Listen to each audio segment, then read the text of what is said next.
First of all good afternoon. आवाज नहीं आ रहा है। Good afternoon. क्या वाकई हम सिल्वर सबमिट में हैं? पीछे का फोटो तो देख लो कम से कम। पक्का शेर शेरनी हो यहाँ पे? तो शेर की दहाड़ ऐसी होती है? कंपनी मैनेजमेंट तक पहुंचना चाहिए। यस या नो? तो फिर से वंस अगेन गुड आफ्टरनून। पीछे वाला अभी भी आगे वाला सा काम चला रहा है। चलिए कोई बात नहीं है। सबसे पहले कभी कभी मेरी वाइफ जो है दो तीन बातें बोलती है कि जीवन में ना एक सही गुरु और सही गाइडेंस का मिलना बहुत जरूरी होता है। देखिए अभी अरविंद भैया बहुत इमोशनल होके चले गए और मैं खुद इमोशनल हो गया, क्योंकि भैया उस समय के साथी हैं जिस समय हम लोग कुछ भी नहीं थे, और अरविंद भैया हम लोगों को केवल पैसा कमाना नहीं सिखाए, किस तरीके से सलीके में रहना है, किस तरीके से दायरे में रहना है, दायरे के अंदर रहकर बहुत सारी चीजें किया जा सकता है। तो उनकी सारी चीजों को मैंने फॉलो किया। तो वही कभी कभी मेरी वाइफ बोलती है कि अगर सही गुरु अगर सही समय पे नहीं मिलता तो आज के तारीख में शायद हो सकता कुछ और नतीजा रहता। तो मैं स्पेशली थैंक यू बोलना चाहूंगा अरविंद भैया को कि उन्होंने प्रॉपर गाइडेंस दिया। हाँ, हालांकि ये सही बात है कि मैं होटल में खाता था भैया, ये सही बात है कि वो हम लोगों को बताते नहीं थे, हम लोग को बोलते थे तुम लोग जाओ, और वो कहीं और जाकर खाने के लिए चले जाते थे। लेकिन ये भी सच था कि उनके पास जब पेमेंट आता था तो चिकन पार्टी हम लोग को देते थे, सभी को बुलाते थे। अकेले खाने के लिए चले जाते थे जब पैसा नहीं होता था, लेकिन जब पैसा होता था तो वो पूरी टीम को बुलाते थे हम लोगों को और चिकन पार्टी खिलाते थे हम लोगों को। तो that is called offline. Offline बड़ा भाई भी हो सकता है, ऑफलाइन आपका गुरु भी हो सकता है, आपकी बड़ी बहन भी हो सकता है। आप जिस तरीके से रहेंगे वैसे ही ग्रो लाइन आपको इज्जत और सम्मान करेगा। तो थैंक यू अरविंद भैया, इतना बढ़िया ऑफलाइन मिलने के लिए ऊपर वाले को थैंक यू बोलता हूं कि अच्छा स्मार्ट वैल्यू मिला। पहली बात तो कि इस पृथ्वी में आने का मौका मिला, वो भी मैं भारत में आया। भारत में भी अगर मेरे को सबसे अच्छा कंपनी मिला स्मार्ट वैल्यू, और कंपनी में भी सबसे अच्छा ऑफलाइन अरविंद भैया जैसा ऑफलाइन मेरे को मिला। तो एक जोरदार ताली होना चाहिए अरविंद भैया के लिए, जोरदार ताली। दूसरा, अगर मैं उनके बारे में ना बोलूं तो मतलब मैं क्या बोलूं, जीवन में पहला बेसिक ट्रेनिंग अगर देखने के लिए चला जाए तो हॉल में बेसिक ट्रेनिंग उन शख्स से मैंने लिया था। आज आप लोग तो नॉर्मली मिल लेते हो, हम लोगों को बताया गया था कि तुम लोगों का करीब 5000 का टीम होगा तब उनसे हाथ मिलाने का मौका मिलेगा, पहली बात। तो हमें अभी भी याद है कि रांची में एक संत जोसेफ क्लब बोल के जगह जहां पे दादा आए थे और हम लोगों की एक करीब 1500 के आसपास टीम थी। तो पहली बार दादा से मुलाकात हुई, हाथ मिलाया, तो मतलब मैं रियली बता रहा हूं, उस हाथ को बार बार मैं देख रहा था कि इतने बड़े शख्सियत से मेरी मुलाकात हुई है। और यकीन मानिए ज्ञान का मतलब समंदर है दादा, आप जितना ले सकते हो इनसे। और जिन्होंने इनका नॉलेज को लिया और इनका विजन को लिया, इनकी प्लानिंग को लिया, वो हमेशा डायमंड क्राउन प्रिंस तो बनते ही बनते हैं। लीडर तो छोड़ दो, मैंने देखा है कि कंपनी के टॉप मैनेजमेंट का बंदा भी दादा से कोई भी अगर एसपीएल या कुछ भी ऑफर लाते हैं तो दादा से प्लानिंग लेते हैं। तो इतने ग्रेट गुरु, कभी स्मार्ट वैल्यू के सिवा कभी भी फालतू को कोई बातचीत होता ही नहीं है इनसे। जब भी बात होता है, कहीं कभी बात होता है तो वो हम लोगों को फोकस करा देते हैं कि देवेंद्र करियर बनाना है, तुम्हारा करियर बन गया, अभी हजारों लाखों लोगों का और करियर बनाना है। तो वैसे ग्रेट गुरु, वैसे ऑफलाइन, और आज का जो प्रोग्राम है उनका ऑल क्रेडिट अगर देखा जाए तो फुल क्रेडिट अगर देखा जाए तो दादा को जाता है। हमारे कुछ लीडर यहाँ पे विजिट है और भागीरथ लोगों ने इनिशिएटिव लिया था, पर ज्यादा उसकी पूरी रिस्पॉन्सिबिलिटी लेकर छोटे छोटे मैसेजेस करना। मैंने देखा शुरू में मेरे टीम में कम लोग आ रहे थे, लेकिन अचानक से मैंने देखा 50-60 लोग बढ़ गए। इसके पीछे रीजन था प्रमोशन इतना अच्छा हुआ कि 50-60 लोग ऑटोमेटिक बढ़ गए। तो थैंक यू सो मच दादा, इतना वंडरफुल सेशन के लिए मुझे लगता है कि खड़े होकर जोरदार ताली होना चाहिए दादा के लिए, वंडरफुल सेशन के लिए। बहुत बढ़िया दादा, ये माइलस्टोन रेडी होगा प्लीज। इसके बाद अगर मैं बात करूं तो मेरे कुछ कोहिनूर हीरे लोग यहाँ पे बैठे हुए हैं, जो मतलब मेरा छोटा भाई, दोस्त बोल लीजिए, फ्रेंड बोल लीजिए, हम लोग इमोशनली अटैच हैं। कभी कभी अगर बात होता है ना, आज के तारीख में मैं लोगों को देखता हूं, मैं उस टॉपिक पे बात भी करूंगा कि लोग 2 मिनट में बात करते हैं, पर आज भी मेरे कई ऐसे ग्रो लाइन है, जब बात होना स्टार्ट होता है ना, जैसे मुरली से बात होना स्टार्ट हुआ, भागीरथ से बात होना स्टार्ट किया, दिलीप से बात होना, या किसी से भी, रणवीर से बात होना स्टार्ट हुआ, तो 1 घंटा 1.5 घंटा कैसे बीत जाता पता ही नहीं चलता है। आजकल तो लोग क्विक वाला है ना, 15 सेकंड वाला, रील वाले लोग हैं यहाँ पे, हर चीज को रील। अभी मेरा बेटा को मैं एक फिल्म दिखा रहा था, बॉर्डर फिल्म, बोला बहुत बढ़िया फिल्म है, देखो इससे देखने से ना देशभक्ति जागेगा। मुझे लगा देशभक्ति जगाऊंगा, तो मैं YouTube में लगाया बॉर्डर फिल्म, तो आधा घंटा देखा। आधा घंटा के बाद मैं बाथरूम उधर गया, तो क्या किया, YouTube में स्पीकर वाला है, तो YouTube में क्या बोलता है, border film Hindi explanation in 5 minute, और देख रहे उसका हिंदी एक्सप्लेनेशन 5 मिनट में वो देख रहा है कि सनी देओल ये किया, सुनील शेट्टी ने अपनी वाइफ को छोड़। हमने बोले ये क्या कर रहे हो तुम? बोले इतना टाइम नहीं है देखने, कहाँ बैठ के देखेंगे। सही बात भैया बोले कि आजकल सब बॉयलर हो गया है,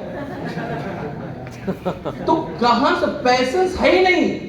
1 महीना बिजनेस नहीं हुआ, भैया यहाँ नहीं हो रहा, कुछ और सर्च किया जाए, उस टॉपिक पे मैं आऊंगा। अभी पैसेंस नहीं है लोगों के अंदर, पैसेंस लाना पड़ेगा। तो आज मैं अगर बात करूं, कोहिनूर हीरे मेरे साथ में है। पहला तो देखिए, लोग क्या होता है ना, सबसे पहला कोई भी बिजनेस कीजिए या कुछ भी कीजिए, अपने घर से स्टार्ट कीजिए। तो मैंने सबसे पहला मुर्गा अगर बनाया था तो अपने भाई को बना दिया, ठीक है। मेरे पिताजी तो मेरे पे खफा थे ही थे कि साला इसको इंजीनियर बनाना चाह रहे थे, ये पता नहीं कौन सा कंपनी में एडमिशन कर दिया, और आपने तो डुबा ही डुबा, अपना भाई को भी डुबा दिया।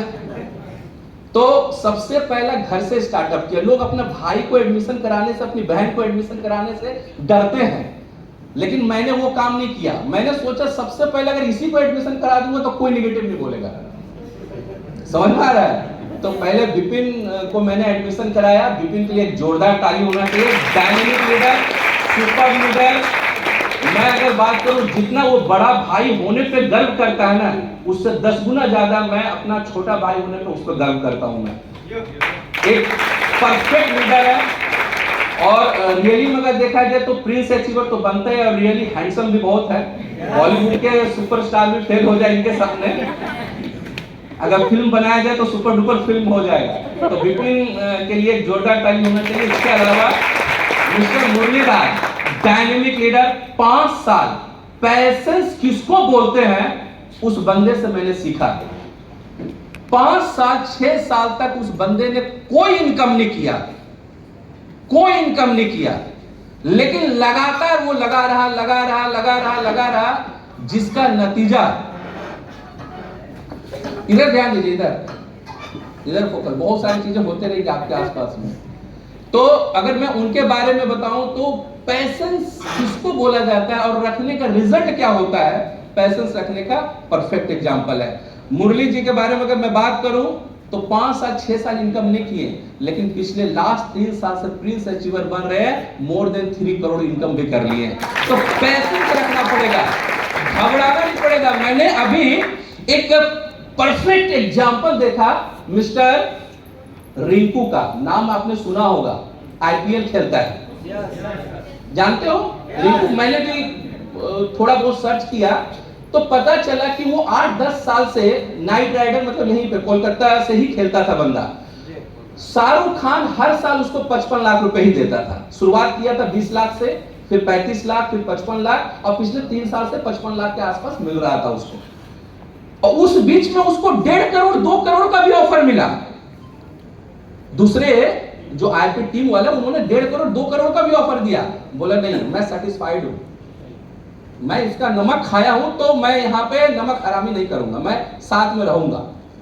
उसका नतीजा ये हुआ, इस साल आईपीएल 2025 में 55 लाख से उठकर 13 करोड़ मिला, 13 करोड़। पैसेंस रख रे भाई, पैसेंस रख, पैसेंस रख। आज हो सकता है 5,000 आ रहा है ना, आज हो सकता है 10,000 आ रहा है ना, आज हो सकता है कभी पेमेंट आता कभी नहीं आता है ना। पैसेंस रख, एक दिन ऐसा आएगा ना कि हफ्ते का कमाओगे 1.5 लाख रुपया और महीने का 6 लाख रुपया आएगा, और बोनस भी आएगा 50 से 55 लाख रुपया, वो कोई रोक नहीं सकता है। पैसे रखना होगा, घबराना नहीं है। बहुत लोग घबरा जाते हैं। आज देखिए, इसके बाद मैं बोलूं, Dilip is the perfect leader, dynamic leader. और मतलब इन लोगों को मैं आज से नहीं, बहुत छोटा छोटा था, आज तो बहुत हैंडसम हो गए ये लोग। पहले अगर आप देखते तो हम लोगों का हुलिया भी वैसे ही था। तो परफेक्ट लीडर है, हर साल अभी डायमंड बन रहा है, डायनेमिक लीडर। एक जोरदार ताली होना चाहिए दिलीप मेहता के लिए। इसके अलावा अगर मैं बात करूं तो अजय मेरा बहुत, मतलब बोलूं तो ये लोग सब चाहता है, थोड़ा हड़बड़िया गाड़ी है वो। जियो तो अभी लॉन्च किया अंबानी, उससे पहले ये जियो लॉन्च कर दिया था, हर चीज में जियो जियो जियो। परफेक्ट लीडर है। साउथ अफ्रीका जाओ, ऑस्ट्रेलिया जाओ, कैसा है अजय? जियो भी जियो, बढ़िया भैया, एनर्जेटिक लड़का है। वहां तक पहुंच गया, अंबानी सुन लिया इसको लॉन्च करना पड़ेगा पहले। तो जियो वो लॉन्च किया, लेकिन उससे पहले ये जियो लॉन्च कर चुका था। तो डायनेमिक लीडर है अजय। इसके बाद भागीरथ, वेरी इमोशनल, बहुत, मतलब मैं बोलूं कि सहज होके बात करता है, कहां क्या करना चाहिए, बहुत सारी चीजों को लेकर डिस्कस करता है। तो भागीरथ के लिए भी जोरदार ताली होना चाहिए। इसके अलावा रणविजय, ये जो हीरा था ना, छुपा हुआ था, हम लोगों को नजर नहीं आ रहा था, अचानक से 3-4 सालों में ऐसा काम किया कि उभर के सामने आया। और आज देखिए फॉर्च्यूनर अचीवर भी है, 3 साल से क्राउन भी बन रहा है, एक जोरदार ताली होना चाहिए। इसके अलावा हमारे 2 ऐसे 3 कोहिनूर हीरे हैं। अगर बात करूं तो अरविंद, राहुल, उत्तम, डायनेमिक लीडर ये लोग हैं। इसके साथ में इब्रार, बहुत ही डायनेमिक लीडर है। इसके अलावा अगर मैं बात करूं जितेंद्र, मेरे लिए बहुत बहुत मायने रखता है।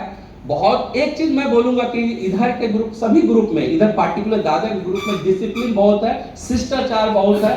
तो ये लोग आज के तारीख में, विजय के बारे में बोलूं, बहुत ही डायनेमिक लीडर है। इसके अलावा अजय के बारे में बोलूं, डायनेमिक लीडर है बहुत। प्रकाश कुमार महतो बहुत ही डायनेमिक लीडर है। तो ये ऑल आर बहुत डायनेमिक, एक जोरदार ताली होना चाहिए लोगों के लिए। और लड़कियों में बात करूं, माया, जब मैं पहली बार उसको देखा था तो हम लोगों ने बोला था भाई इसको एक तरह से एक फिगर बनाओ ताकि लड़कियां यहाँ पे आ पाए।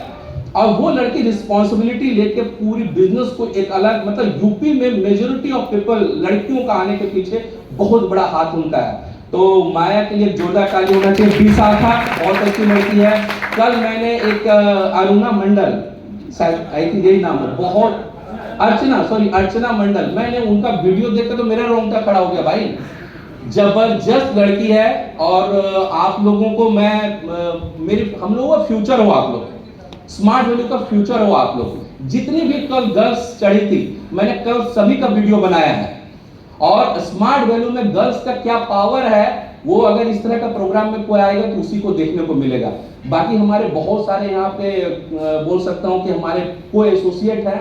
अगर मैं बात करूँ तो यहाँ एमएमपी जी हैं, बहुत अच्छे मित्र हमारे यहाँ पे हैं। इसके अलावा अगर मैं बात करूँ तो इनसे मुलाकात हमेशा, बातचीत तो होती है। इसके अलावा बात करूं तो ये भी डायनेमिक लीडर है। प्लस अगर मैं बात करूं तो यहाँ टॉप जितने भी सारे लोग हैं, उमेश जी से लेकर प्लस हाँ अंकुश जी बिल्कुल, भरत जी, ये सारे, और शीला मैडम, कल मैंने देखा कि ये अपने 4-5 लीडर को लेकर आ गई मेरे पास, तो ऑल आर डायनेमिक। किसी का नाम ना ले पाऊं तो बुरा मत मानना भाई, आज के तारीख में तो डर लगता है कौन किस चीज में मुंह फुला ले। तो हम बिजनेस देख कर रखे भैया ने मेरा नाम ले लिया स्टेज में, इस चीज के लिए भी सर आजकल मुंह फुला लेता है। तो सॉरी भाई अगर किसी का नाम ना ले पाए तो ठीक है, नाम नहीं लिया, हम काम नहीं करेंगे। सबका नाम लेते हैं, आप मेरा नाम नहीं लेते हैं। तो इन चीजों से देखिए, मैं 2-3 बातें बोलूंगा, क्योंकि अगर लीडर का नाम नहीं ले लगूंगा तो बहुत सारे, एक से बढ़कर एक लीडर है, सभी लीडर ही हैं यहाँ पे। एक छोटा सा स्टोरी से मैं आज का ट्रेनिंग, और ज्यादा नहीं, 10 मिनट बात करूंगा, 5 से 10 मिनट, और अपना बात को क्लोज करूंगा। एक लड़का था जो जस्ट मैट्रिक का एग्जाम दिया और वो फेल कर गया। जब वो गांव आया तो अगल बगल वाले लोगों ने, जब आप फेल कर जाते हो ना तो लोगों का पर्सोना चेंज हो जाता है, और जब पास कर जाते हो तो लोगों का, आप भले ही बहुत घटिया हो, बहुत ही आपने पढ़ाई नहीं किया, लेकिन लोग आपका नाम लेता है ये तो पढ़ाकू था यार, दिन भर पढ़ते हुए देखते, भले ही देखा हो या ना देखा हो। तो वो बंदा जब फेल करके गांव में गया तो गांव के कुछ चाची चाचा और कुछ मौसा मौसी लोगों ने उसको बोलना स्टार्ट कर लिए, एक नंबर का साला फाकीबाज लड़का था, कुछ करता नहीं था। जब भी वो घर से निकलता था अगल बगल वाला खूब ताना मारता था, ये लड़का तो लड़कीबाजी करता था, ये लड़का तो दिन भर, मैं इसको देखता था खेलते हुए, ये दिन भर टीवी में देखता था, दिन भर सोशल मीडिया में देखता था। मतलब लोग उसको इतना बोलना स्टार्ट कर दिए कि वो परेशान हो गया, क्या करे क्या नहीं करे। अब डिसीजन लेने के बारी था, कुछ नेगेटिव भी वो सोच रहा था। इसी बीच में उसको लगा कि नहीं, एक बार गुरु से सलाह लेना चाहिए। गुरु से बिल्कुल आप सलाह लीजिए, वो सही सलाह आपको देंगे। जब भी आप परेशान होते हो ना, खुद डिसीजन ले लेते हो, वहां गलती करते हो। जब भी आप परेशान हो तो गुरु से सलाह लो। उस बंदे ने क्या किया, गुरु के पास गया, बोले गुरु जी मैं बहुत परेशान हो गया हूं, मैं अपनी गलती से फेल नहीं किया हूं, और फेल किया हूं तो अगला बार के लिए मैं प्रयास करूंगा, लेकिन मैं बहुत ताना सुन सुन के मैं परेशान हो गया हूं, मुझे लगता है मैं क्या कर लूं, इसका कुछ समाधान बताइए, इसका कुछ सॉल्यूशन बताइए। बोला एक काम करो, समाधान मैं तुम्हें कल बताऊंगा। कल सुबह एक लोटा, लोटा समझते हो आप लोग, एक लोटे में पूरा दूध को भरकर आप अपने घर से मेरे घर तक ले आना। बोला ठीक है गुरुजी, समाधान आप बताइए। बोले आप लेके तो आओ पहले। तो वो क्या किया, एक लोटे में पूरा दूध भर लिया और वो लोटा लेके चलना स्टार्ट किया। चलते चलते गुरु जी के कुछ शिष्य लोग थे, उसको फॉलो कर रहे थे, देख रहे थे वो सही में क्या कर रहा है क्या नहीं कर रहा है। वो लोटे में लिया दूध, गिरे नहीं, इधर भी ना गिरे। हाँ, गुरु जी का एक शर्त था कि उस लोटे से दूध एक बूंद भी नहीं गिरना चाहिए, अगर गिर गया तो मैं तुमको समाधान नहीं दूंगा। वो अपने घर से निकला, दूध भरा हुआ था लबालब, और बहुत कोशिश करते करते करते थोड़ा टाइम लगा, लेकिन अपने गुरु के पास पहुंच गया। बोला गुरु जी अब समाधान बताइए मेरे को कि मैं कैसे आगे बढ़ सकूं। बोला समाधान बाद में बताऊंगा, पहले मुझे ये बताओ आज कितने लोगों ने ताना मारा। बोला गुरु जी आज तो कमाल हो गया, आज किसी ने ताना नहीं मारा मेरे को, कोई ताना नहीं मारा गुरु जी। बोला पक्का? अपने 4 शिष्यों को बुलाया। बोला बताओ जब ये घर से दूध लेके निकला था तो क्या इसको ताना लोग मारने वाले थे कि नहीं थे? बोला गुरुजी, वो जो 4 शिष्य थे, बोला गुरुजी और दिन से ज्यादा ताना मारने वाले लोग थे। ये दूध लेके कहां जा रहे हो, फेल हो गए हो, फेलहा हो, बहुत तरह का ताना मारा गया। बोला गुरुजी लेकिन इन लोगों की आवाज तो मुझे सुनाई नहीं दिया। वो बंदा बोला बेटा तेरा फोकस था लोटे पे, तेरा फोकस था उस दूध को गुरु जी के पास पहुंचाना है, इसलिए तुम्हें अगल बगल की बातें सुनाई नहीं दी। मेरा बोलने का मकसद यही है कि जीवन में एक लक्ष्य निर्धारित आप कर लेते हो कि मुझे पर्ल बनना है, और जब आप निर्धारित कर लेते हो मुझे सफायर बनना, मुझे डायमंड बनना है, तो अगल वाला क्या बोल रहा है, बगल वाला क्या बोल रहा है, कौन क्या कह रहा है, किसी की बात की परवाह नहीं करोगे। जब तक आप मंजिल तक नहीं पहुंचोगे तब तक अगल बगल की बातें सुनाई नहीं देगी। फोकस कीजिए, 100% आपको सफलता मिलेगी। देखिए, एक मैसेज मैं जरूर देना चाहूंगा, एक सवाल मैं पूछना चाहता हूं। एक कॉपी निकालिए आप लोग प्लीज, और लिखिए आपने आज तक सबसे हाईएस्ट डीडी कितना भेजा है। हाईएस्ट, टॉप वाला कितना भेजा है आप अपने टीम से, एक बार लिखिए कॉपी में। Highest DD 100, 200, 500, 400, 300,